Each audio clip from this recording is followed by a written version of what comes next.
ചേച്ചി നമസ്കാരം. കഴിഞ്ഞ 4 വർഷം സർക്കാർ അടയിരുന്ന ഹേമ കമ്മിറ്റി റിപ്പോർട്ട് കഴിഞ്ഞ ദിവസം പുറത്തു വന്നിരിക്കുകയാണ്. മാധ്യമങ്ങൾക്ക് വല്ലാത്ത ആവേശമാണ് ഹേമ കമ്മിറ്റി റിപ്പോർട്ട് പുറത്തു വന്നപ്പോൾ. കാരണം ഈ ഞാൻ കേട്ടിട്ടുണ്ട്, അത് സത്യവുമാണ്. അതായത് ഏഷ്യാനെറ്റ് ന്യൂസിന്റെ റേറ്റിംഗ് ഏറ്റവും കൂടുതൽ, അതായത് ഏഷ്യാനെറ്റ് എന്ന് പറയുന്ന സാറ്റലൈറ്റ് ചാനലിന്റെ റേറ്റിംഗിനോട് അടുത്ത് വന്നത് ദിലീപിന്റെ വിഷയം വന്നപ്പോഴാണ്. റിപ്പോർട്ടർ ചാനൽ പിന്നെ ഒരു കാലഘട്ടത്തിൽ ജീവിച്ചത് മൊത്തം ദിലീപിനെ വിറ്റ് തിന്നാണ് എന്ന് നമുക്ക് എല്ലാവർക്കും അറിയാം. കാരണം വേറെ മാധ്യമങ്ങളിൽ എന്തുണ്ടെങ്കിലും ദിലീപ് മാത്രമാണ് റിപ്പോർട്ടർ ചാനലിൽ നികേഷ് കുമാറിന്റെ വാർത്ത എന്ന് പറയുന്നത്. സ്വാഭാവികമായിട്ടും ഈ സെലിബ്രിറ്റീസിന്റെ ജീവിതത്തിലേക്ക് നുഴഞ്ഞു കയറാനും അവരുടെ പ്രൈവറ്റ് ലൈഫിനെ കുറിച്ച് അറിയാനും വളരെ വലിയൊരു ആഗ്രഹമുള്ള ഒരു മനസ്സാണ് മലയാളിയുടെ മനസ്സെന്ന് പറയുന്നത്. ആ മനസ്സിനെ എങ്ങനെ വിറ്റ് തിന്നാം എന്ന് നോക്കുന്ന മാധ്യമങ്ങളാണ് ഇവിടെ ഉള്ളത് എന്നുള്ള കാര്യത്തിൽ തർക്കമൊന്നുമില്ലല്ലോ. ഈ ദിലീപിനെ അറസ്റ്റ് ചെയ്യുന്ന സമയത്ത് പോലും നമുക്കറിയാം, രാവിലെ മുതൽ വൈകുന്നേരം വരെ ഡിബേറ്റ് സംഘടിപ്പിച്ച മാധ്യമങ്ങളുണ്ട്, കയറിയിരുന്ന മാധ്യമങ്ങളുണ്ട്, ലൈവ് പോയ മാധ്യമങ്ങളുണ്ട്. രാത്രി 8 മണി മുതൽ 9 മണി വരെ മാത്രം വന്ന് പണിയെടുക്കുന്ന സീനിയർ മാധ്യമ പ്രവർത്തകന്മാർ രാവിലെ 8 മണി മുതൽ രാത്രി 12 മണി വരെ ലൈവ് നീട്ടിക്കൊണ്ടുപോകുന്ന ഞാൻ കണ്ടതാണ്. അതിനു മുമ്പ് ഇത്തരത്തിലൊരു ലൈവ് നീട്ടിക്കൊണ്ടുപോകുന്ന എന്റെ മാധ്യമ ജീവിതത്തിൽ ഞാൻ കണ്ടത് നോട്ട് നിരോധനത്തിന്റെ സമയത്തായിരുന്നു. 8 മണിക്ക് മോദി വന്ന് നോട്ട് നിരോധിച്ചിട്ട് പോയി. അതിനുശേഷം ഒരു 2 മണി വരെ ഇവരുടെ ലൈവായിരുന്നു. അപ്പോഴാണ് ഞാൻ കണ്ടിട്ടുള്ളത്. അത് മുമ്പ് ദിലീപിന്റെ വിഷയത്തിൽ മുടിഞ്ഞ ലൈവായിരുന്നു. ഹേമ കമ്മിറ്റിയിൽ കഴിഞ്ഞ ദിവസം മാധ്യമ പ്രവർത്തകന് മുഴുവൻ പൊട്ടിത്തെറിക്കുകയാണ്. ഇവർക്ക് അയ്യോ ഇങ്ങനെ ഒരു റിപ്പോർട്ടോ, ഞങ്ങൾ അറിഞ്ഞില്ലല്ലോ, ഞങ്ങൾ ഇവിടെ ജീവിച്ചിരിക്കുമ്പോൾ സ്ത്രീ തൊഴിലാളികൾ ഇവിടെ പീഡനം അനുഭവിക്കുകയോ, ഇത് നടക്കില്ല എന്ന് പറഞ്ഞുകൊണ്ട് കേരളത്തിലെ മാധ്യമ സിംഗങ്ങൾ ചാടി ഇറങ്ങുകയാണ്. അപ്പൊ എന്റെ സ്വാഭാവികമായിട്ടൊരു സംശയം, നമുക്ക് ഒരു ഹേമ കമ്മിറ്റി റിപ്പോർട്ട് ഈ സ്ത്രീ തൊഴിലാളികൾ, ഈ സിനിമാ മേഖലയിലെ സ്ത്രീ തൊഴിലാളികളുടെ പീഡനം അറിയാൻ വേണ്ടിയുണ്ട്. അതുപോലെ മാധ്യമ രംഗത്തെ സ്ത്രീ തൊഴിലാളികളുടെ പീഡനം നമുക്ക് പഠിക്കണ്ടേ?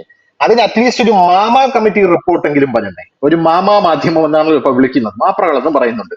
അതിനൊരു മാമ കമ്മിറ്റി റിപ്പോർട്ടെങ്കിലും വരണ്ടേ? കഴിഞ്ഞ ദിവസം ഞാൻ കണ്ട അമർച്ചകളിൽ ഒന്ന് വിനു വി ജോണിന്റെ ആയിരുന്നു. എനിക്ക് അയാളോട് വ്യക്തിപരമായിട്ട് യാതൊരുവിധ വിദ്വേഷമില്ല. എനിക്ക് വളരെ ഇഷ്ടമുള്ള ഒരു മാധ്യമ പ്രവർത്തകനാണ്. എല്ലാ മാധ്യമ പ്രവർത്തകരെയും എനിക്ക് ഇഷ്ടമാണ്. അത് വിനു വി ജോൺ വലിയ രീതിയിൽ ഈ ചർച്ച ചെയ്യുമ്പോൾ നമ്മൾ വിനുവിനോട് തിരിച്ചൊരു കാര്യം ചോദിക്കുകയാണ്. നിങ്ങളുടെ ഏഷ്യാനെറ്റ് ന്യൂസിന്റെ ഹെഡിന്, ഏഷ്യാനെറ്റ് ന്യൂസിന്റെ തലപ്പത്തിരിക്കുന്ന സിന്ധു സൂര്യകുമാറിന്റെ പേരിൽ പോക്സോ കേസ് എന്താണ്? ഒരു കുട്ടിയെ ദുരുപയോഗമായിട്ട് ആ കുട്ടിയുടെ ദൃശ്യങ്ങൾ എടുത്ത് ആ കുട്ടിയെ പീഡനം അനുഭവിച്ച ഒരു കുട്ടിയാണെന്ന് പറഞ്ഞ് സമൂഹത്തിന് മുന്നിൽ അവതരിപ്പിച്ചു. അങ്ങനൊരു കേസിൽ ഇനി ഹഷ്മി താജ് ഇബ്രാഹിം തെമ്മാടിക്കുട്ടം എന്നാണ് പറയുന്നത്. പുള്ളിക്കാരൻ അങ്ങ് വികാരം കൊള്ളുകയാണ്. പുള്ളിക്കാരൻ എന്ത് പറഞ്ഞാലും വലിയ വികാരമാണല്ലോ. അപ്പൊ ഇങ്ങനെ വികാരം കൊള്ളുകയാണ്. വികാരം കൊണ്ട് പറയുകയാണ് തെമ്മാടിക്കുട്ടങ്ങളാണ് ഇതെന്ന് പറയുന്നത്. അപ്പൊ ഹഷ്മിയോട് അവിടെ ഇരിക്കുന്ന ആരെങ്കിലും ഒരു ചോദ്യം തിരിച്ചു ചോദിക്കുകയാണ്. മാതൃഭൂമിയിലെ വേണു ബാലകൃഷ്ണൻ അവിടെ പീഡനാരോപണം നേരിട്ട് ഇടിയും കൊണ്ട് പുറത്തായ ആളാണ്. അയാളെ നിങ്ങൾ എടുത്തിട്ടില്ലേ? 24 ന്യൂസിന് അയാൾക്ക് സംരക്ഷണം കൊടുത്ത് ശമ്പളവും ചെലവും കൊടുത്തിരിക്കുന്നില്ലേ എന്നൊരു ചോദ്യം ചോദിച്ചു കഴിഞ്ഞാൽ ഇവർക്ക് മറുപടി ഉണ്ടാകില്ല എന്നാണ് ഞാൻ മനസ്സിലാക്കുന്നത്. അതുപോലെ തന്നെ ഇന്നലെ ന്യൂസ് 18 അപർണ കുറുപ്പ്, ഏറ്റവും കൂടുതൽ ഞാൻ കണ്ടതിൽ ആവേശമുണ്ടായിരുന്നത് ഈ ന്യൂസ് 18 അപർണ കുറുപ്പിനാണ്. ന്യൂസ് 18 അപർണ കുറുപ്പ് പറയുന്നു, പവർ ഗ്രൂപ്പിനെ നിയന്ത്രിക്കുന്നത് 15 തൊണ്ടപൊട്ടുമാർ അലറുവാണ്. പവർ ഗ്രൂപ്പിനെ നിയന്ത്രിക്കുന്നത് 15 പേരടങ്ങുന്ന സംഘമാണ്. ഇതിന്റെ തലവൻ ആരാണെന്ന് അറിയാൻ കോമൺ സെൻസ് മതി എന്നാണ്. എനിക്ക് ആ കോമൺ സെൻസ് സത്യം പറഞ്ഞില്ല. എനിക്ക് അപർണ കുറുപ്പ് ഒന്ന് പറഞ്ഞു തരണം, ആരാണ് ഈ തലവനെന്ന്.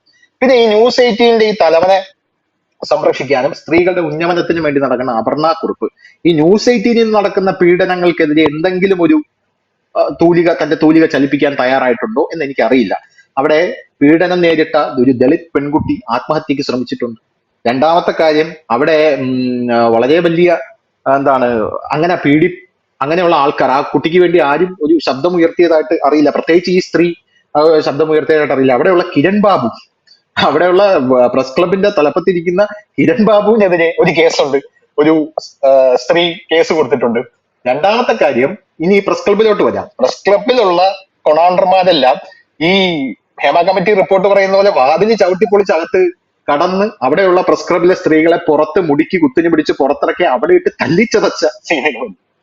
ഈ മാധ്യമ പ്രവർത്തകർക്കിടയിൽ ഇത്രയും വലിയ പുഴുക്കുത്തുകൾ ഉണ്ടായിട്ടും ഇവർ എന്തുകൊണ്ടാണ് ഈ ഹേമ കമ്മിറ്റി റിപ്പോർട്ട് നോക്കി ഇങ്ങനെ എത്ര ആർജവത്തോടുകൂടി പറയാൻ കഴിയുന്നു എന്നുള്ളത് എന്നെ അത്ഭുതപ്പെടുത്തുക.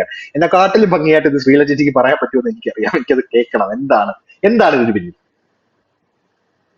യഥാർത്ഥത്തിൽ ഈ ഹേമ കമ്മിറ്റി റിപ്പോർട്ടുമായി ബന്ധപ്പെട്ട് നമ്മൾ നോക്കുകയാണെങ്കിൽ ഹേമ കമ്മിറ്റി റിപ്പോർട്ടിൽ ഉന്നയിക്കപ്പെട്ട യഥാർത്ഥ ആരോപണങ്ങൾ 4-5 ആരോപണമുണ്ട്.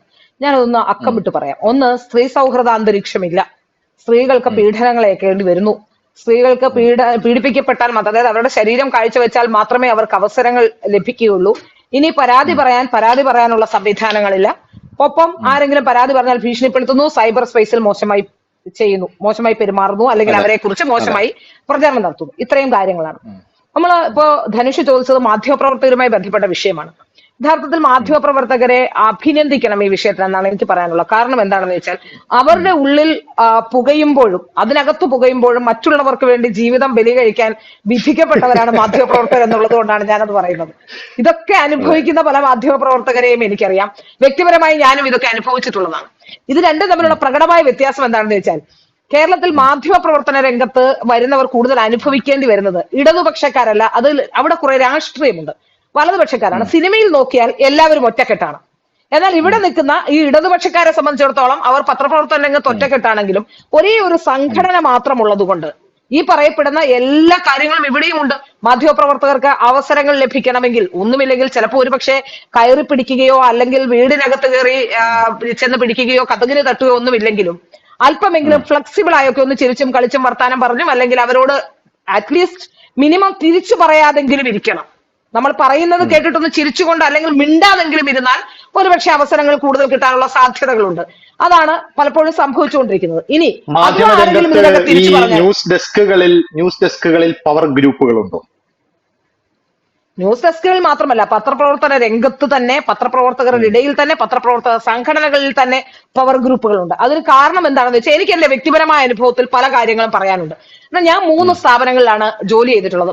ഒന്ന് ഒരു പത്രസ്ഥാപനത്തിലും 2 ചാനലുകളിലും ജോലി ചെയ്തിട്ടുള്ള ഒരാളാണ്. ഈ 2 ചാനലുകളിൽ ജോലി ചെയ്തപ്പോഴും സ്ത്രീ വിഷയങ്ങളുമായി ബന്ധപ്പെട്ടൊക്കെയുള്ള പ്രശ്നങ്ങളിലാണ് ഞാൻ പുറത്തു പോകേണ്ടിരുന്നത്. ഇപ്പൊ ധനുഷ് പറഞ്ഞല്ലോ, ന്യൂസ് 18 ഒരു ഇഷ്യൂ ഉണ്ടായപ്പോൾ ആരും സ്ത്രീകളെ മിണ്ടിയില്ലായിരുന്നു. ന്യൂസ് 18 ഒരു പെൺകുട്ടിക്ക് ഇഷ്യൂ ഉണ്ടായ സമയത്ത് അതിന് അനുകൂലമായി നിന്നു എന്നുള്ളത് കൊണ്ട് മാത്രം ഏറ്റവും കൂടുതൽ പ്രശ്നങ്ങൾ ഉണ്ടായിട്ടുള്ള ഒരാളാണ് ഞാൻ.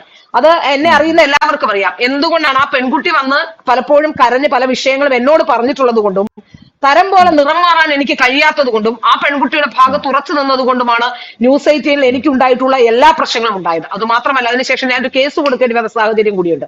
അത് പത്രപ്രവർത്തന രംഗത്ത് പത്രപ്രവർത്തക യൂണിയനുമായി ബന്ധപ്പെട്ടുള്ള ഒരു വിഷയത്തിലാണ്. പത്രപ്രവർത്തക യൂണിയനിൽ ഞാൻ സംസ്ഥാന സെക്രട്ടറിയായിട്ട് ജയിക്കുമ്പോൾ അതിനുശേഷമുള്ള എല്ലാ സംസ്ഥാന കമ്മിറ്റികളിലും വിഷയം ഞാൻ ഇന്നുവരെ എവിടെയും സംസാരിച്ചിട്ടില്ല. എന്തായിരുന്നു ഇത് യഥാർത്ഥ പ്രശ്നമാണ്. പലപ്പോഴും ഇത് പീഡനം എന്ന കാറ്റഗറിയിൽ ഉൾപ്പെടുത്തി അങ്ങ് പോവുകയാണ്. അതുകൊണ്ടാണ് ഈ വിഷയം ഒന്ന് തുറന്ന് സംസാരിക്കാമെന്ന് വിചാരിക്കുന്നത്. ഒരു തെറ്റിദ്ധാരണ വേണ്ട, അതുകൊണ്ടാണ്. അതായത് ഏറ്റവും കൂടുതൽ വോട്ടിന് ഞാൻ സംസ്ഥാന സെക്രട്ടറിയായിട്ട് ജയിക്കുന്നു. അതിനുശേഷം അവിടുത്തെ സംസ്ഥാന ജനറൽ സെക്രട്ടറി എനിക്കെതിരെ നിരവധി ആരോപണങ്ങൾ ഉന്നയിക്കുന്നു. ആ ആരോപണങ്ങളിൽ ഏറ്റവും പ്രധാനപ്പെട്ടത് പത്രപ്രവർത്തക യൂണിയനിൽ തന്നെയുള്ള മുൻപുണ്ടായിരുന്ന ഒരു സംസ്ഥാന സെക്രട്ടറി, ആ സെക്രട്ടറിയാണ് എനിക്ക് ഇതിനുള്ള വോട്ടുകളെല്ലാം പിടിച്ചു തരുന്നതെന്നും അല്ലെങ്കിൽ അത്തരത്തിൽ വ്യംഗ്യാർത്ഥത്തിൽ ആ സെക്രട്ടറിയുമായി എനിക്ക് എന്തോ ബന്ധമുണ്ടാകുന്ന രീതിയിൽ ഏതാണ്ട് ഒരു 3 സംസ്ഥാന കമ്മിറ്റിയിൽ ഇയാൾ നിരന്തരമായി ആരോപണം ഉന്നയിക്കുന്നു. ഒരു സംസ്ഥാന കമ്മിറ്റിയിൽ ഞാൻ ഉണ്ടായിരുന്നില്ല, മറ്റൊരു സംസ്ഥാന കമ്മിറ്റിയിൽ ഞാൻ ഇയാളെ വാൺ ചെയ്യുന്നു, മേലാൽ ഇങ്ങനെ പറയരുത്. അതായത് സ്ത്രീ ഏതെങ്കിലും തരത്തിൽ വിജയിച്ചാൽ അതൊക്കെ പുരുഷന്റെ അംഗീകാരം കൊണ്ടും അല്ലെങ്കിൽ ഏതെങ്കിലും പുരുഷൻ ബാക്ക്ബോണായി നിൽക്കുന്നത് കൊണ്ടുമാണെന്ന് പറയുകയും ഇനി അഥവാ അതിന് വഴിപ്പെട്ടില്ലെങ്കിൽ അല്ലെങ്കിൽ അവർ വിചാരിക്കുന്ന വഴിയിലൂടെ പോയില്ലെങ്കിൽ രാഷ്ട്രീയമടക്കം എനിക്ക് അവരോട് എതിരഭിപ്രായമുള്ള ആൾക്കാരാണ്. പക്ഷെ അതുകൊണ്ട് തന്നെ എന്നെ ഏതെങ്കിലും രീതിയിൽ മോശക്കാരിയൊക്കെ ചിത്രീകരിക്കാനുള്ള ശ്രമങ്ങൾ ഉണ്ടായി. 3ാമത്തെ തവണ ഇതേപോലെ സംസ്ഥാന കമ്മിറ്റിയിൽ ഇത്തരത്തിലുള്ള ആരോപണം ഉന്നയിക്കുമ്പോൾ കാസർഗോഡ് മുതൽ തിരുവനന്തപുരം വരെയുള്ള മുഴുവൻ പത്രപ്രവർത്തകരുടെ പ്രതിനിധികളും ഇരിക്കുന്ന ഒരു സമ്മേളന സ്ഥലത്ത് വെച്ച് ഞാൻ അതിനകത്ത് വെച്ച് അന്നേരം തന്നെ ബഹളം ഉണ്ടാക്കുകയും അവിടെ നിന്ന് ഇനി കമ്മിറ്റിയിൽ ഞാൻ ഇരിക്കുന്നില്ല എന്ന് പറഞ്ഞുകൊണ്ട് അവിടെ നിന്ന് ഇറങ്ങിപ്പോരുകയും ഞാൻ ചെയ്യുകയായിരുന്നു. പക്ഷെ അതിൽ ഒരു 5 പേരോ 6 പേരോ ആണ് എനിക്ക് അനുകൂലമായി അന്ന് സംസാരിക്കാൻ പോലും തയ്യാറായത്. മറ്റൊരാളും ഈ വിഷയത്തിൽ സംസാരിക്കാൻ പോലും, അതും എനിക്കറിയാം അതിൽ CPM-കാർ അടക്കമുള്ളവരുണ്ട്. ഇവരൊക്കെ എന്നെ സപ്പോർട്ട് ചെയ്തവരൊക്കെ CPM-കാരാണ്. ആ കാര്യത്തിൽ CPM അനുഭാവികളായ പത്രപ്രവർത്തകരുടെ ഇടയിലുള്ളവരാണ്. അങ്ങനെ സ്ത്രീ വിഷയങ്ങളിൽ സ്ത്രീയോടൊപ്പം നിൽക്കുമ്പോൾ, അത്തരത്തിലുള്ള വിഷയങ്ങൾ നിൽക്കുമ്പോൾ അവരും ഈ വിഷയത്തിൽ ഒരുപാട് തവണ പ്രശ്നത്തിൽ പെട്ടിട്ടുണ്ട്. അതുമായി ബന്ധപ്പെട്ട് ഞാനൊരു കേസ് നൽകി. കാരണം സ്ഥിരമായി എന്നെ ആക്ഷേപിക്കുകയാണ്. അതുമായി ബന്ധപ്പെട്ട് ഞാനൊരു കേസ് നൽകി. ഏതാണ്ട് 3.5 വർഷത്തിന് ശേഷം ഈ ഇലക്ഷൻ വന്നപ്പോ കഴിഞ്ഞ ആഴ്ചയാണ് അവിടെ നിന്ന് പോലീസുകാർ എന്നെ വിളിച്ചിട്ട് ആരാണ് നിങ്ങളുടെ സാക്ഷികളുടെ മൊഴി എടുക്കണമെന്ന് പറയുന്നു. കാരണം അയാൾ ഇൻഫ്ലുവൻഷ്യൽ ആയ ആളാണ്. ഞാൻ ഈ പരാതി ഉന്നയിക്കുമ്പോൾ തന്നെ, ഞാൻ ഈ പരാതി പോലീസിന് നൽകുമ്പോൾ തന്നെ പോലീസിന്റെ ഭാഗത്തു നിന്ന് കേസ് എടുക്കാതിരിക്കാൻ വേണ്ടിയുള്ള സമ്മർദ്ദം ഉണ്ടാവുകയും പോലീസിന്റെ ഭാഗത്തേക്ക് ലെറ്റർ പാഡിൽ, അതായത് പത്രപ്രവർത്തക യൂണിയന്റെ ലെറ്റർ പാഡിൽ എഴുതിക്കൊണ്ട് ഈ കേസ് വ്യാജമാണെന്ന് പറഞ്ഞുകൊണ്ട് കൊടുക്കാനുള്ള ശ്രമം നടത്തുകയും ചെയ്തത് എനിക്കറിയാം. മുഖ്യമന്ത്രിയെ നേരിട്ട് കണ്ടു. അന്ന് ഞാൻ കോടതിയിലേക്ക് പോകുമെന്നും ഞാൻ ഉറച്ച സ്റ്റാൻഡിൽ നിൽക്കുന്നത് കൊണ്ട് മാത്രം ഇവർക്ക് FIR ഇടേണ്ടി വരികയും അതിനുശേഷം കേസെല്ലാം എല്ലാം എന്റെ അധീനതയിലാണ് എന്ന സംസ്ഥാന സെക്രട്ടറി പലവട്ടം പറഞ്ഞുകൊണ്ട് നടക്കുകയും ചെയ്യുന്നതൊക്കെ ഞാൻ അറിയുന്നുണ്ട്.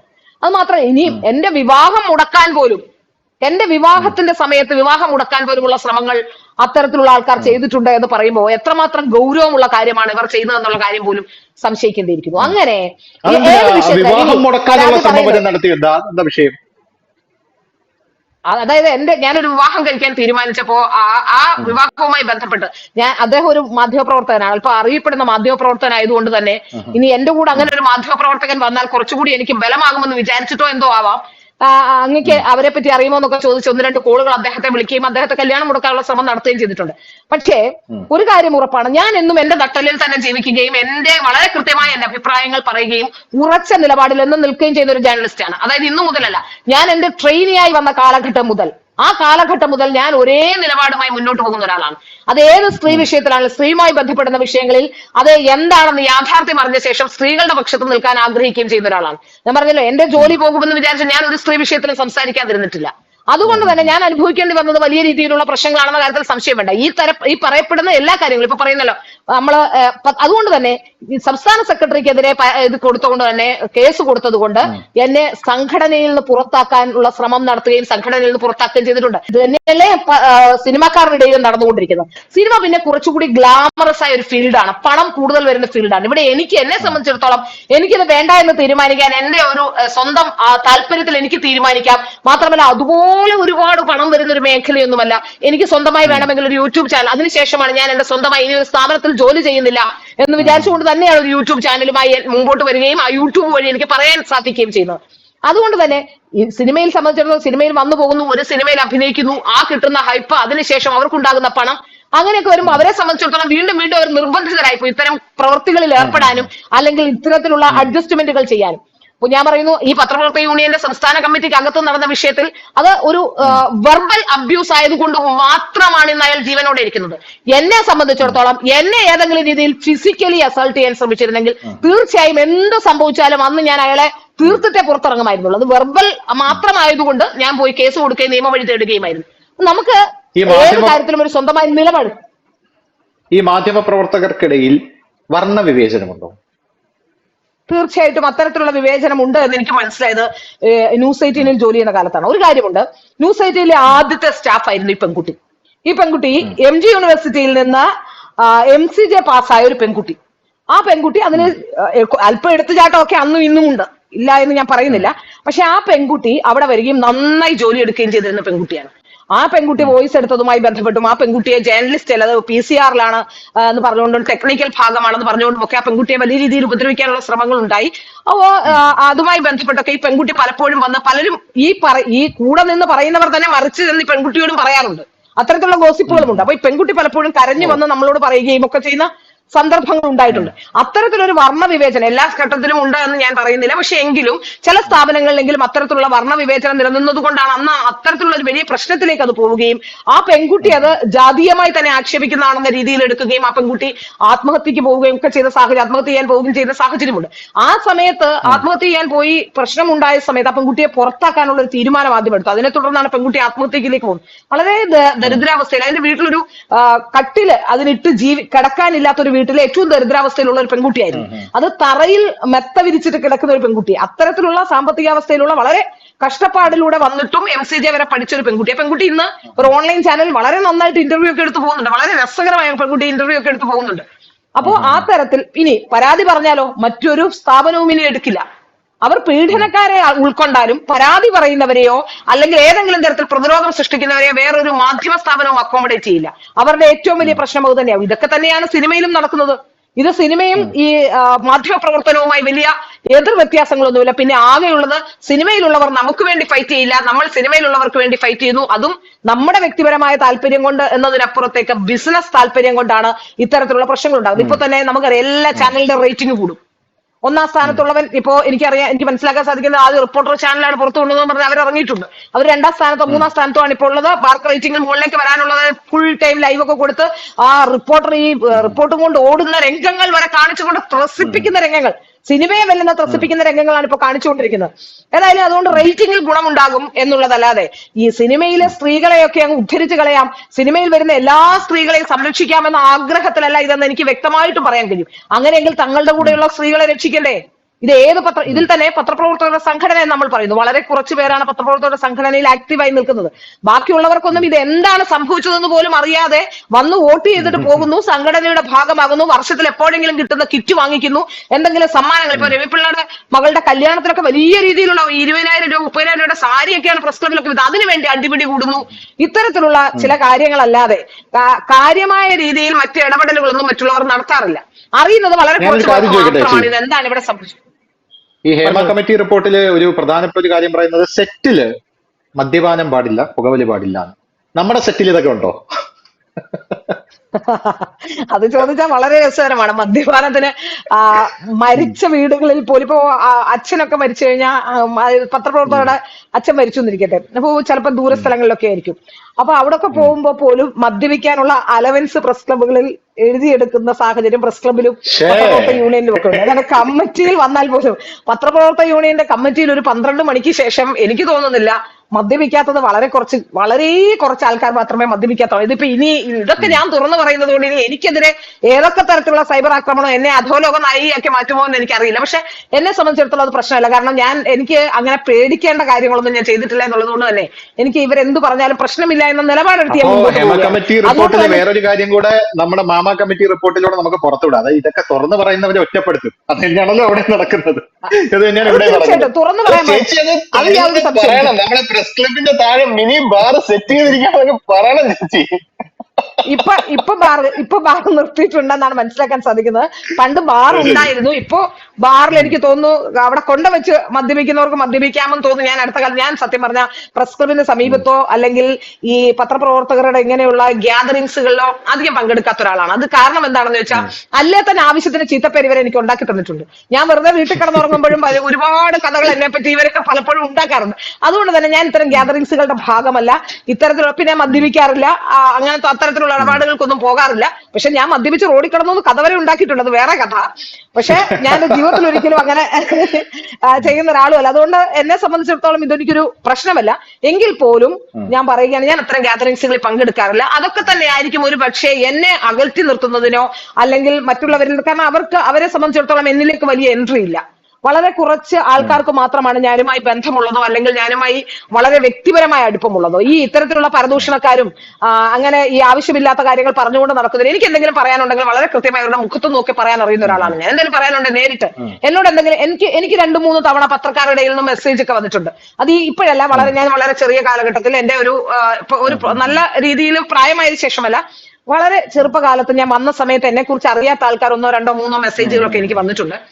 അപ്പൊ തന്നെ ആ സെക്കൻഡിൽ തന്നെ ഞാൻ തിരിച്ചു പറയുകയും ആ സെക്കൻഡിൽ തന്നെ അത് പ്രശ്നമാക്കുകയും ചെയ്തുകൊണ്ട് പിന്നീട് എനിക്ക് കാര്യമായ രീതിയിലുള്ള പ്രശ്നങ്ങൾ ഉണ്ടായിട്ടില്ല. മാത്രമല്ല എന്നിലേക്ക് അങ്ങനെ പെട്ടെന്ന് ചാടി വന്ന് ഓടി അടുക്കാൻ പറ്റില്ല എന്നൊരു ധാരണയുള്ളത് കൊണ്ട് തന്നെ ഞാനൊക്കെ അതിന് പുറത്താണ്. പക്ഷെ എങ്കിൽ പോലും പലരും പറഞ്ഞിട്ടുണ്ട്, പലരെയും ശല്യം ചെയ്യുന്നുണ്ട്, എനിക്ക് ഒരു അനാവശ്യമായ മെസ്സേജുകളോ എന്നെ അസ്വസ്ഥമാക്കുന്ന ഒന്നും തന്നെ ഞാൻ എന്നിലേക്ക് അടുപ്പിക്കാറില്ല. അതുകൊണ്ട് ഈ പ്രസ് ക്ലബിന്റെ ഗ്യാതറിങ്സ് ഇപ്പൊ ഉണ്ടോ എന്നുള്ള കാര്യത്തിൽ എനിക്കറിയാം. പ്രത്യേകിച്ച് പ്രസ് ക്ലബിന് താഴെ ഞാൻ അങ്ങനെ പോകാറേ ഇല്ല. വളരെ കുറച്ച് സുഹൃത്തുക്കൾ എപ്പോഴെങ്കിലും ഏതെങ്കിലും സുഹൃത്തുക്കൾ വരാൻ പറയുമ്പോൾ മാത്രമാണ് അവിടേക്ക് പോകുന്നത്. അതുകൊണ്ട് എനിക്ക് അതിനെ സംബന്ധിച്ച് കൃത്യമായി ഇപ്പോഴത്തെ നില അറിയില്ല.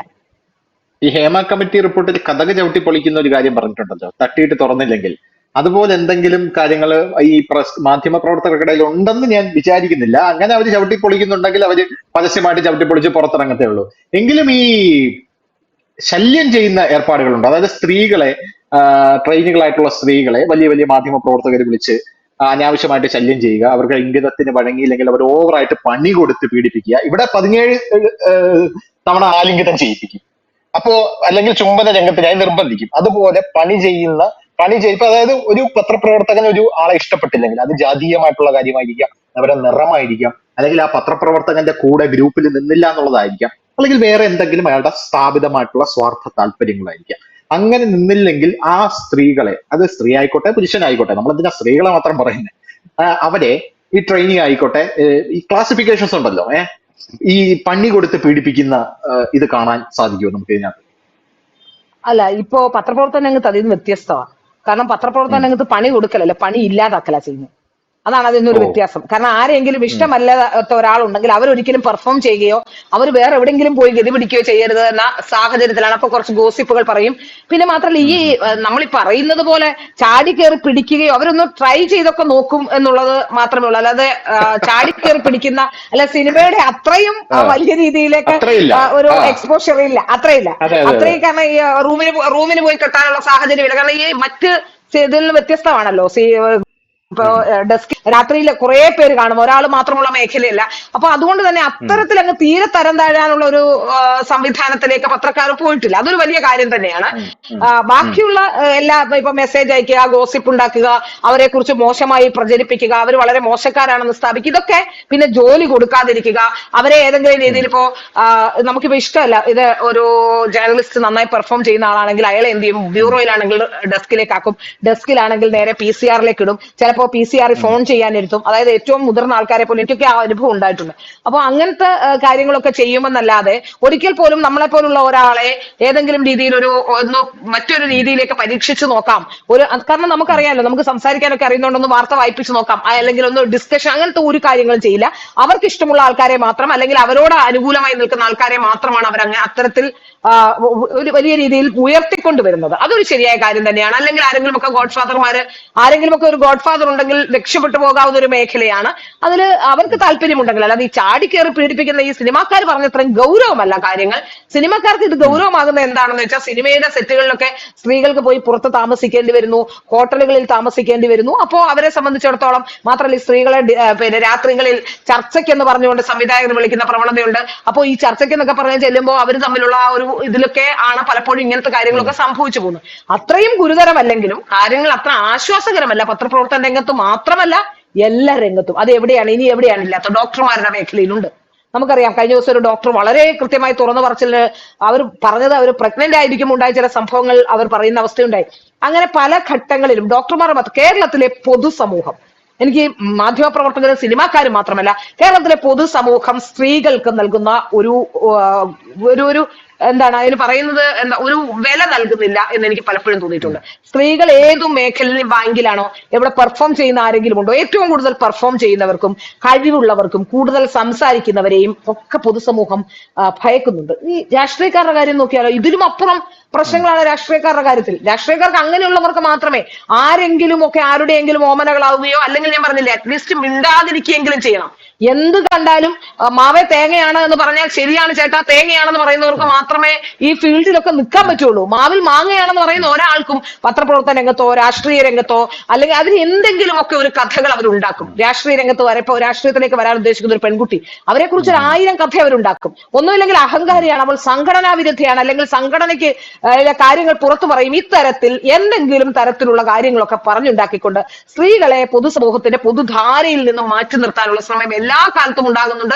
ആ ശ്രമം എല്ലാ കാലത്തും ഉണ്ടാകുന്നുണ്ട്. ഇങ്ങനെ പ്രതികരിക്കേണ്ടതാണ്. ഇപ്പൊ മാധ്യമപ്രവർത്തകർ മാത്രമല്ല, സിനിമാക്കാരിൽ മാത്രമല്ല, ഉം, രാഷ്ട്രീയക്കാരിലടക്കം ഇങ്ങനെ പ്രതികരിക്കാൻ സ്ത്രീകൾ മുന്നോട്ട് വന്നാൽ വളരെ കൃത്യമായ കാര്യങ്ങൾ പറയും. ഇപ്പൊ നമുക്ക് എന്താ സംഭവിക്കുക വെച്ചാൽ, ഇപ്പൊ ഞാൻ ഒരാള് ചിലപ്പോൾ തുറന്നു പറയുന്നുണ്ടാവും, 10 പേര് തുറന്നു പറയാതിരിക്കും, 10 പേര് ഉം, സോപ്പിട്ട് നിൽക്കും. അവിടെയാണ് ഈ പ്രശ്നം ഉം, ഉണ്ടാകുന്നത്. സ്ത്രീകളുടെ ഇടയിൽ ഒരു ഐക്യമില്ലായ്മ പലപ്പോഴും വലിയ രീതിയിൽ പ്രശ്നം. ഇപ്പൊ ഞാനൊരു വിഷയം പറഞ്ഞു എന്നിരിക്കട്ടെ, അത് ഏറ്റവും ജനുവിനായ പ്രശ്നമാണെങ്കിലും എന്നെ ഇഷ്ടമല്ലാത്ത ഒരു സ്ത്രീ, അല്ലെങ്കിൽ എന്നെ ഏതെങ്കിലും രീതിയിൽ ഒരു പരിചയവും ഉണ്ടാവില്ല, ചിലപ്പോ കണ്ട് ഇഷ്ടപ്പെടുന്നില്ല എന്ന് മാത്രമേ ഉണ്ടാവുള്ളൂ, യാതൊരു ഉം, പരിചയവും ഉം, ബന്ധമൊന്നും ഉണ്ടാവും. പക്ഷെ അപ്പോ നേരെ എന്ത് ചെയ്യും, അവർക്ക് അനുകൂലമായി പറയും. അതായത് പലതരത്തിലുള്ള ഈഗോകൾ, സ്ത്രീകളെ സംബന്ധിച്ച് ഇത്തരത്തിലുള്ള ചില ഈഗോകളുണ്ട്. ഒരു ജെനുവിൻ ഉം, വിഷയത്തിൽ പോലും പരസ്പരം ചെളിവാരി എറിയുന്ന പ്രശ്നങ്ങളുണ്ട്. ഇങ്ങനെയൊക്കെ വരുമ്പോൾ പലപ്പോഴും സ്ത്രീകൾക്ക് സംഭവിക്കുന്നത്, ഇങ്ങനെ ഡിവൈഡ് ഉം, ചെയ്ത് പലപ്പോഴും നിൽക്കുന്നത് കൊണ്ട്, ഒരു ഏകീകൃത രൂപമില്ലാത്തതുകൊണ്ട് പലപ്പോഴും ഇതൊക്കെ അനുഭവിക്കേണ്ടി വരുന്നുണ്ട്. സ്ത്രീകളുടെ മുന്നേറ്റത്തിന് സ്ത്രീകൾ ആഗ്രഹിക്കുന്നുവെങ്കിൽ എല്ലാവരും ഒറ്റക്കെട്ടായി ഇത്തരം വിഷയങ്ങളിൽ നിന്നെങ്കിൽ മാത്രമേ ഇത് സാധിക്കുകയുള്ളൂ. ഞാൻ പറഞ്ഞില്ലേ, ഇപ്പോ മഞ്ജുവാരടക്കമുള്ളവർ, മഞ്ജുവാരൊക്കെ സിനിമ വരുമ്പോൾ അവർക്ക് പ്രിവിലേജ്ഡ് ആയിട്ടുള്ള ആൾക്കാരായിട്ടാണ് വരുന്നത്. കാരണം ഉം, ഒരു ഉം, ഉം, കലാപ്രതിഭയായിരുന്നു, അതെ, കലാതിലകമായിരുന്നു. അപ്പൊ അവർ കലാതിലകമായി സിനിമയിലേക്ക് വരുമ്പോൾ അവർക്ക് കുറച്ചുകൂടി സ്ട്രഗിൾ കുറവായിരിക്കും. നേരെ മറിച്ച് അതല്ലാത്ത ഒരാൾ സിനിമയിലേക്ക് വരുമ്പോൾ ഉണ്ടാകുന്ന പ്രശ്നങ്ങൾ കൂടുതലായിരിക്കും. അപ്പോ അതെ, പലപ്പോഴും സിനിമയിൽ പണ്ടൊക്കെ അങ്ങനെയായിരുന്നു, കലാപ്രതിഭകളെയും കലാതിലകങ്ങളെയും ഒക്കെ നേരിട്ട് കണ്ട് തെരഞ്ഞു പിടിച്ചു പോകുന്ന അവസ്ഥയുണ്ടായിരുന്നു. അങ്ങനെയുള്ളവർക്ക് സിനിമ വരുമ്പോൾ ഒരു പക്ഷേ ഇത്രയേറെ പ്രശ്നങ്ങൾ ഉണ്ടായി എന്ന് വരില്ല. അപ്പോ കഴിവുള്ളവരുടെ കഴിവാണ് മാനദണ്ഡം, എനിക്ക് ഇങ്ങനെയൊക്കെ കഴിയാൻ പറ്റുകയുള്ളൂ എന്ന് സ്ത്രീകൾ പറഞ്ഞാൽ തീരുന്നതേ ഉള്ളൂ പ്രശ്നം. അല്ല നമ്മൾ എപ്പോഴും പുരുഷന്മാരെ കുറ്റം പറഞ്ഞുകൊണ്ട് ഇരവാദം മുഴക്കി. ഇപ്പൊ തന്നെ ഇത്രയും വർഷം രഞ്ജിനി എന്ന് പറയുന്ന ആക്ടർ പറയുന്നു താൻ വളരെ പ്രശ്നം പോയത്, താൻ ഇത് നിർത്തി പോവുകയായിരുന്നു, താൻ മൊഴി കൊടുത്തത് പുറത്തു വരരുത്. ഇപ്പോഴും പറയുന്ന മൊഴി കൊടുത്തത് പുറത്തു വരരുതെന്നാ. തനിക്ക് സംഭവിച്ചത് എന്താണെന്ന് ആരോടെങ്കിലും പറയാൻ ഇപ്പോഴും പറയുന്ന ആ മൊഴി പുറത്തു വരരുതെന്നാണ്. അപ്പൊ ഇത്രയും വർഷം വേണ്ടി വന്നു. അവരെ സംബന്ധിച്ചിടത്തോളം ഇത്രയും വർഷങ്ങൾക്ക് ശേഷമാണ് ഇങ്ങനെ ഒരു കമ്മിറ്റി ഉണ്ടായപ്പോ ആരും അറിയില്ല എന്ന് അറിഞ്ഞപ്പോ മാത്രമാണ് തലയിൽ തുണിയിട്ടുകൊണ്ട് പല നടിമാരും അവിടെ പോയി പറഞ്ഞത്. ഇത് അറിയുന്നു എന്ന് വന്നപ്പോഴുള്ള വെപ്രാളം പല നടിമാർക്കും ഉണ്ട്. അതാണ് ഇതിന്റെ പ്രശ്നം. അപ്പൊ നമുക്ക് തുറന്നു പറയാനും ഇപ്പൊ നമുക്കറിയാം, ഇപ്പൊ എന്റെ കാര്യത്തിൽ എന്നോട് ഒരാൾ സംസാരിക്കാൻ വന്നാൽ അവർക്ക് കൃത്യമായി അറിയാം ഇവിടെ ഇത് സംസാരിച്ചാൽ നടക്കില്ല അല്ലെങ്കിൽ ഇങ്ങനെയാണ് എന്നറിയുമ്പോ തീർച്ചയായിട്ടും നമ്മളെ അതിൽ നിന്ന് ഒഴിവാക്കും. അപ്പൊ എല്ലാ സ്ത്രീകളും അങ്ങനെ ആവണം, ഞാൻ മാത്രമല്ല എല്ലാ സ്ത്രീകളും അങ്ങനെ ആവണം എന്നാണ് എനിക്ക് പറയാനുള്ളത്. നമ്മുടെ സ്വന്തം അഭിപ്രായം, നമ്മളെ സംരക്ഷിക്കാൻ നമുക്ക് കഴിയുന്ന രീതിയിലേക്ക് വിദ്യാഭ്യാസം കൊണ്ട് ഇന്നത്തെ കാലത്ത് നമുക്ക് നിരവധി വേദികളുണ്ട്. അപ്പൊ നമുക്ക് തീർച്ചയായിട്ടും നമ്മളെ സംരക്ഷിക്കാനുള്ള കഴിവ് നമ്മൾ ആർജിച്ചെടുക്കണം. ഇരവാദം ജീവിതകാലം മുഴുവൻ ഇരവാദം മുഴക്കി ഇരുന്നിട്ട് യാതൊരു കാര്യമില്ല. അവിടെ കേസ് കൊടുക്കണമെന്നാണെങ്കിൽ കേസ് കൊടുക്കണം, ഫൈറ്റ് ചെയ്യണമെന്നാണെങ്കിൽ ഫൈറ്റ് ചെയ്യണം. അതൊക്കെ ചെയ്യേണ്ടി വരും. അതൊക്കെ ചെയ്യണമെന്ന് തന്നെയാണ് ഞാൻ പറയാനുള്ളത്. പിന്നെ ആകെ ഞാൻ ഈ ഹേമ കമ്മിറ്റി റിപ്പോർട്ടിൽ കാണുന്ന ഒരേ ഒരു കാര്യം, ഇനി വരുന്ന കുറച്ച് സ്ത്രീകൾക്കെങ്കിലും ഒരു പക്ഷേ രക്ഷപ്പെടാനുള്ള അവസരമായി ഈ കമ്മിറ്റി റിപ്പോർട്ട് ഇന്നല്ലെങ്കിൽ നാളെ ഇത് പുറത്തു വരും എന്ന് കണ്ട് ഈ പുരുഷന്മാർക്ക് പൊതുവെ ഞാൻ പറഞ്ഞില്ലേ, ഇപ്പോ എവിടെയോ പറയുന്നത് ഡ്രൈവർമാർ അടക്കമുള്ളവർ ഈ സ്ത്രീകളെ നടിമാരെ ചൂഷണം ചെയ്യുന്നു എന്നാണ് പറയുന്നത്. ഞാൻ ചോദിക്കുന്നത് എങ്ങനെയാണ് അതിനുള്ള ധൈര്യം ഉണ്ടാകുന്നത്? പുരുഷനെ സംബന്ധിച്ചിടത്തോളം പുരുഷനായാൽ എല്ലാം തികഞ്ഞു എന്നൊരു ധാരണ എല്ലാവർക്കും ഉണ്ട്. അവിടെയാണ് പ്രശ്നം. ഞാൻ എപ്പോഴും എന്റെ അടുത്ത് ഓഫീസിലൊക്കെ വർത്താനം പറഞ്ഞുകൊണ്ട് വരുന്ന ആൾക്കാരോട് ഞാൻ പറയും, എനിക്ക് കൂടി തോന്നണം നിങ്ങൾ എന്താണ് എന്ന്, നിങ്ങൾക്ക് കപ്പാസിറ്റി ഉണ്ട് എന്നെ ഭരിക്കാനെന്ന് തോന്നുന്ന ഒരാൾക്ക് മുന്നിൽ മാത്രമേ ഞാൻ അവർ പറഞ്ഞ അനുസരിക്കുള്ളൂ. അല്ലാതെ ആണാണെന്ന് പറഞ്ഞുകൊണ്ട് ആരെങ്കിലും വന്നിട്ട് ഭരിക്കാൻ വന്നത് അത് കേരളത്തിലെ പൊതുസമൂഹത്തിന്റെ ഒരു പ്രശ്നമാണ്. നമ്മൾ പലപ്പോഴും ചില കല്യാണങ്ങളൊക്കെ നടക്കുമ്പോൾ നമ്മൾ പറയും സ്ത്രീകളൊക്കെ പറയാനും ആണുങ്ങൾ പറയുന്നത് കേൾക്കാൻ മാത്രം വിധിക്കപ്പെട്ടവരാ. അവരെപ്പോഴെങ്കിലും ഒരു പ്രശ്നം ഉണ്ടായി അല്ലെങ്കിൽ തനിക്ക് പറ്റില്ല എന്ന് കണ്ട് ഒരു വിവാഹത്തിൽ നിന്ന് പുറത്തിറങ്ങിയാൽ തന്നെ ആ സ്ത്രീകൾക്ക് സർവൈവ് ചെയ്യാൻ വലിയ ബുദ്ധിമുട്ടാണ്. അവരെ മോശക്കാരായി സമൂഹം കാണും. ഒരു പുരുഷൻ അത് ഏതെങ്കിലും ആയിക്കോട്ടെ, ഏതെങ്കിലും ഞാൻ ഉദ്ദേശിക്കുന്ന ഒരു ഞാൻ വാക്ക് പറയാമോ എന്ന് എനിക്കറിയില്ല, അത് പൊളിറ്റിക്കലി കറക്റ്റ് ആണ്, ഒരു കിഴങ്ങൻ എന്ന് ഞാൻ പറയും. അങ്ങനെ ഒരുത്തൻ കൂടെ ഉണ്ടെങ്കിൽ പോലും സ്ത്രീക്ക് സുരക്ഷയാണെന്ന് പറയും. എന്ത് സുരക്ഷയാണ്? എന്നെ സംബന്ധിച്ചിടത്തോളം ഞാൻ അങ്ങനത്തെ ഇതിൽ വിശ്വസിക്കുന്ന ഒരാളല്ല. നമുക്ക് പറ്റുന്ന ഒരാൾ, നമ്മളെ ഒരാൾക്ക് ഗൈഡ് ചെയ്യാൻ പറ്റുന്നുണ്ടെങ്കിൽ അതേപോലെ ആണായാലും പെണ്ണായാലും അതിനുള്ള കപ്പാസിറ്റി ഉള്ള ഒരാൾക്ക് മാത്രമേ നമ്മളെ ഗൈഡ് ചെയ്യാനുള്ള അവസരം നമ്മൾ കൊടുക്കാവൂ. അല്ലാത്ത ആര് വന്നാലും തിരിച്ചു പറയാനുള്ള ആർജവം സ്ത്രീകൾ കാണിക്കണം. അവിടെ സിനിമാ രംഗത്ത് വരുന്നവർ, സിനിമയാണെങ്കിലും പത്രപ്രവർത്തന രംഗത്ത് വരികയാണെങ്കിലും എവിടെയാണെങ്കിലും ഏത് ഫീൽഡിലാണെങ്കിലും തനിക്ക് ചെയ്യാൻ പറ്റുന്ന കാര്യങ്ങളിൽ സ്ത്രീകൾ കോൺഫിഡന്റ് ആവുക, സ്ത്രീകൾ വളരെ ഭംഗിയായി അവരെ പ്ലേസ് ചെയ്തുകൊണ്ട് മുന്നോട്ട് പോവുക. മറ്റൊരു തരത്തിലുള്ള എക്സ്റ്റേണൽ നമുക്കെതിരെയുള്ള ഒരു തരത്തിലുള്ള പീഡനങ്ങളെയും സഹിക്കേണ്ടവരല്ല സ്ത്രീകൾ എന്ന് നമ്മൾ മനസ്സിലാക്കി കൊടുക്കുക. സ്ത്രീകൾ മോശക്കാരുണ്ട്, ഇല്ലെന്ന് ഞാൻ പറയുന്നില്ല. വളരെ വളരെ പുരുഷന്മാരെ ചൂഷണം ചെയ്യുന്ന വലിയ രീതിയിൽ ഉപയോഗിക്കുന്ന സ്ത്രീകളുണ്ട്. ഈ സ്ത്രീകൾ വന്ന് കരഞ്ഞൊക്കെ കാണിച്ച പുരുഷന്മാർ മിക്കവാറും വീണ് പോകും കേട്ടോ. അവർ ഇച്ചിരി കൂടെ സെൻസിറ്റീവ് ആണെന്ന് തോന്നുന്നു സ്ത്രീകളെക്കാട്ടിൽ. അത് ഭംഗിയായി ദുരുപയോഗം ചെയ്യുന്ന സ്ത്രീകളെ എനിക്കറിയാം, അറിയില്ല എന്നല്ല. എല്ലാ സ്ത്രീകളും നല്ലതാണെന്ന അഭിപ്രായവും എനിക്കില്ല. വെറുതെ വഴക്കിന് പോവുകയും ഇപ്പൊ ഹണി ട്രാപ്പ് അടക്കമുള്ള വിഷയങ്ങളിൽ സ്ത്രീകളെ പെടുത്തുകയും ഒക്കെ ചെയ്യുന്ന നിരവധി പുരുഷന്മാർക്ക് പ്രശ്നമായ സ്ത്രീകളെയും എനിക്കറിയാം. അത്തരത്തിലുള്ള സ്ത്രീകൾ അത്തരത്തിലുള്ള മോശകരമായ പ്രവണതയോ അല്ലെങ്കിൽ മോശമായി പുരുഷന്മാരെ ഉപയോഗിക്കണം എന്നല്ല ഞാൻ പറയുന്നത്. വളരെ ഭംഗിയായി സ്ത്രീയും പുരുഷനും ഉണ്ടെങ്കിലേ ഈ സമൂഹമുള്ളൂ എന്ന യാഥാർത്ഥ്യ ബോധത്തിൽ ഊന്നിക്കൊണ്ട് തന്നെയാണ് ഞാൻ പറയുന്നത്. സ്ത്രീക്കും ജീവിക്കാൻ അവകാശമുണ്ട്, പുരുഷനും ജീവിക്കാൻ അവകാശമുണ്ട്. അവിടെ പരസ്പരമുള്ള ഒരു എന്താ പറയുന്നൊരു വാക്കിരിക്കും കിട്ടുന്നില്ല, പരസ്പരമുള്ള ഒരു സഹകരണത്തിൽ പൂരകങ്ങളായി വർത്തിക്കേണ്ടവരാണ്. അതുകൊണ്ട് രണ്ടുപേരും അങ്ങോട്ടും ഇങ്ങോട്ടും കുറ്റം പറഞ്ഞിട്ടോ ഇരവാദം മുഴക്കിയിട്ടോ കാര്യമില്ല. വളരെ കൃത്യമായി അവരവരുടെ നിലപാടിൽ ഉറച്ചുകൊണ്ട് മുന്നോട്ട് പോയാൽ മാത്രമേ നല്ലൊരു സമൂഹത്തെ നമുക്ക് വാർത്തെടുക്കാൻ കഴിയൂ. വരുന്ന തലമുറയിലെങ്കിലും അത്തരത്തിലൊരു സമൂഹം ഉണ്ടാകണം. സ്ത്രീ സൗഹൃദമായ ഇടങ്ങൾ ഉണ്ടാകണം, തൊഴിലിടങ്ങൾ ഉണ്ടാകണമെങ്കിൽ അതിനുള്ള ശ്രമം എല്ലാ ഭാഗത്തുനിന്നും. അതെ, ഇപ്പൊ തന്നെ സമൂഹത്തിൽ നല്ല പുരുഷന്മാരുണ്ട് കേട്ടോ. ഞാൻ കാണുന്ന പുരുഷന്മാര് നല്ല പുരുഷന്മാരില്ല എന്ന് ഞാൻ പറയുന്നില്ല. വളരെ സ്ത്രീ സൗഹൃദമായി ഇപ്പൊ എന്റെ പ്രശ്നത്തിൽ പോലും എനിക്ക് പറയാൻ കഴിയും. ഞാൻ എന്റെ പ്രശ്നമുണ്ടായ സമയത്ത് എന്നെ സ്ത്രീകൾ ആരും തന്നെ മുന്നോട്ട് വന്ന് നിന്റെ ഒപ്പം നിൽക്കുമെന്ന് പറയാത്തൊരു ഘട്ടത്തിൽ വളരെ പ്രധാനപ്പെട്ട ചില ആൾക്കാർ, അത് പുരുഷന്മാർ തന്നെയാണ്, നല്ല പുരുഷന്മാരില്ല എന്ന് ഞാൻ പറഞ്ഞിട്ടില്ല, നല്ല പുരുഷന്മാരുമുണ്ട്. അത്തരത്തിൽ എന്നെ സപ്പോർട്ട് ചെയ്തിട്ടുള്ളത് പലരും നല്ല പുരുഷന്മാരാണ്. മറ്റൊരു തരത്തിലുള്ള എന്നെ സംബന്ധിച്ചിടത്തോളം അറിയാലോ, എന്റെ അടുത്തേക്ക് മറ്റൊരു തരത്തിലുള്ള താല്പര്യവുമായി ആർക്കും വരാൻ കഴിയില്ല. അതുകൊണ്ട് തന്നെ എനിക്കറിയാം വളരെ ജെനുവിൻ ആയിട്ടുള്ള പുരുഷന്മാർ മാത്രമേ എന്റെ അടുത്തേക്ക് സംസാരിക്കുക അല്ലെ എന്നെ സപ്പോർട്ട് ചെയ്യാൻ വരികയുള്ളൂ. അത്തരത്തിലുള്ള പുരുഷന്മാരുണ്ട്, ഇല്ല എന്ന് ഞാൻ പറയുന്നത്. അത് എല്ലാ ഘട്ടത്തിലും ഉണ്ട്. സ്ത്രീകൾക്ക് ഫെമിനിസ്റ്റുകളായ പുരുഷന്മാരെന്ന് പറയേണ്ടി വരും. അത്തരത്തിലുള്ള പുരുഷന്മാരുണ്ട് എന്ന കാര്യത്തിൽ യാതൊരു സംശയവുമില്ല. അതിന് ഞാൻ പുരുഷന്മാരെ ഫെമിനിസ്റ്റും അതെ. അപ്പോ ഹേമ കമ്മിറ്റി റിപ്പോർട്ട് പറയുന്നത് പോലെ ആ പറഞ്ഞോ. ഒരു കാര്യം കൂടി പറഞ്ഞോട്ടെ. ആ എന്റെ ഫെമിനിസം പുരുഷ വിദ്വേഷത്തിൽ നിന്നുണ്ടായതല്ല. എന്റെ ഫെമിനിസം എന്ന് പറയുന്നത്, ക്ഷമിക്കണം, എന്റെ ഫെമിനിസം എന്ന് പറയുന്നത് എന്റെ സ്ത്രീത്വത്തിന്റെ പ്രതിഫലനത്തിൽ നിന്നുണ്ടായ ഫെമിനിസമാണ്. അത് പുരുഷനെ ശത്രുവായി കാണുന്ന ഫെമിനിസം അല്ല. അതുകൂടി അതെ, പറഞ്ഞു വെക്കും. ശ്രീലാപ്പിള്ള ഒരു മിസോജനിസ്റ്റ് അല്ല, ഒരു സ്യൂഡോ ഫെമിനിസ്റ്റും അല്ല, ഒരു യഥാർത്ഥ ഫെമിനിസ്റ്റ് ആണെന്നാണ് പറയുന്നത്. അങ്ങനെ തന്നെ ആയിരിക്കട്ടെ. എന്തായിരുന്നാലും ഹേമ തീർച്ചയായും. കമ്മിറ്റി റിപ്പോർട്ട് പോലെ മാധ്യമ രംഗത്തും ഇത്തരത്തിലുള്ള മാധ്യമരംഗത്ത് മാത്രമല്ല, അവസാനമായി പറഞ്ഞു വെക്കേണ്ടത്, ഇത് മാധ്യമരംഗത്ത് മാത്രമല്ല, എന്റെ ഒരു വ്യക്തിപരമായിട്ടുള്ള അഭിപ്രായത്തിൽ ഈ സ്ത്രീകൾ എന്ന് പറയുന്നത് ഈ സിനിമാ നടിമാർ മാത്രമല്ല. സിനിമാ നടിമാർക്ക് മൂത്രമൊഴിക്കാൻ സ്ഥലമില്ലെങ്കിൽ റിപ്പോർട്ട് തയ്യാറാക്കുന്ന സർക്കാർ ഇവിടെ കല്ല് ചുമക്കുന്ന, ദേഹത്ത് ജനിച്ച കുട്ടിയെ കെട്ടിവെച്ച് തലയിൽ കോൺക്രീറ്റ് ചട്ടിയുമായി പോകുന്ന സ്ത്രീക്ക് സൈറ്റിൽ മൂത്രമൊഴിക്കാൻ ആരാണ് സൗകര്യം ഒരുക്കി കൊടുക്കുന്ന, സൗകര്യമുണ്ടോ എന്ന് അന്വേഷിക്കാത്തത് എന്താണെന്നൊരു ചോദ്യം അവിടെ വീഴുന്നു. വളരെ സാധുവായിട്ടുള്ള സ്ത്രീയാണ്. സിനിമാ നടിമാർക്കില്ലാത്ത എന്ത് പ്രിവിലേജാണ്, അല്ല ഈ നടിക്കില്ലാത്ത എന്ത് ഈ സ്ത്രീക്കില്ലാത്ത എന്ത് പ്രിവിലേജാണ് ആ സ്ത്രീക്കുള്ളത് എന്നുള്ളൊരു ചോദ്യം, വലിയ ചോദ്യമായിട്ട് അവർ ഉയരുന്നുണ്ട്. രണ്ടാമത് ഇവിടെ ടെക്സ്റ്റൈൽ ഷോപ്പിൽ നിൽക്കുന്ന സ്ത്രീകൾ രാവിലെ മുതൽ രാത്രി വരെ, രാവിലെ 8 മണിക്ക് കയറിയാൽ രാത്രി 9 മണി വരെ അവർ ഒരേ നിൽപ്പാണ്. ഇടയ്ക്ക് എന്തെങ്കിലും ഇൻസ്പെക്ഷൻ വരുമ്പോൾ അവർക്ക് ചെയർ എടുത്തിട്ട് കൊടുക്കും, അത് കഴിഞ്ഞ് അവർ ചെയർ എടുത്ത് മാറ്റും, വീണ്ടും അവർ നിൽക്കണം. ആ സ്ത്രീകൾക്കില്ലാത്ത എന്ത് പ്രിവിലേജാണ് സിനിമാ നടിമാർക്കുള്ളത്? ഇവിടെ മാധ്യമ രംഗത്തുള്ള സ്ത്രീകൾക്കില്ലാത്ത എന്ത് പ്രിവിലേജാണ് ഇവിടെയുള്ള ഈ ഹേമ കമ്മിറ്റിയിൽ പറയുന്ന സ്ത്രീകൾക്കുള്ളത് എന്ന് ചോദിച്ചുകൊണ്ട് ഈ ചർച്ച അവസാനിപ്പിക്കാൻ ഞാൻ ആഗ്രഹിക്കുന്നു. Thank you so much.